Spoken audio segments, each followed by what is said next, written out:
পঞ্চগড়ে এক ব্যক্তিকে নিজ ঘরে দাফন করা নিয়ে চাঞ্চল্য দেখা দিয়েছে। দীর্ঘদিন অসুস্থ থাকার পর সোমবার মারা যান আব্দুল মালেক। সন্তানরা জানিয়েছেন বাবার ইচ্ছা অনুযায়ী তাকে নিজ ঘরেই দাফন করা হয়েছে। স্যান্ডেলিনা সো, রূপচর্চায় আভিজাত্য। পঞ্চগড় সদরের কুচিয়ামোড় গ্রামের এই বাড়িতে দুদিন ধরেই কৌতূহলী মানুষের আনাগোনা। শোবার ঘরের ভেতরেই মৃত ব্যক্তিকে কবর দেওয়ার খবরে ভিড় জমাচ্ছেন তারা।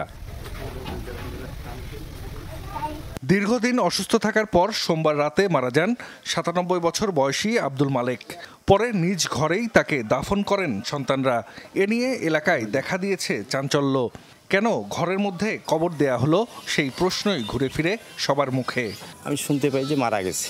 তখন সকালে আমি আসলাম, আসার পরে মাটি দেওয়ার জন্য উদ্দেশ্য করে আসার পরে দেখি যে এরা জানাজার হয়ে গেছে এবং মাটি তাদের যেখানে বাসস্থান ওইখানেই তারা মাটি দিয়ে দিছে।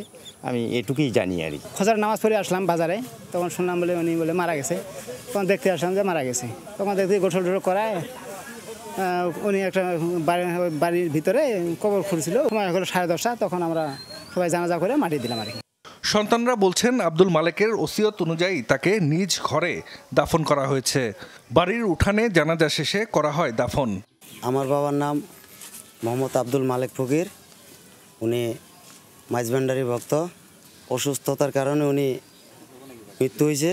তো উনি যাওয়ার সময় ওসিয়ত করে গেছে যে আমি যেখানে থাকি পাশে এখানে দিবা, অন্য কোনো জায়গাতে যাতে আমাকে না নেওয়া হয়। তো যাই হোক, ওনার কথা মোতাবেক ওসিয়ত যেভাবে করে গেছে ওইভাবে আমরা কাজ করছি। আব্দুল মালেক কবিরাজি চিকিৎসা দিতেন।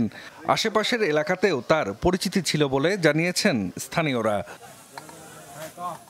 জাহিদ হাসান, যমুনা নিউজ।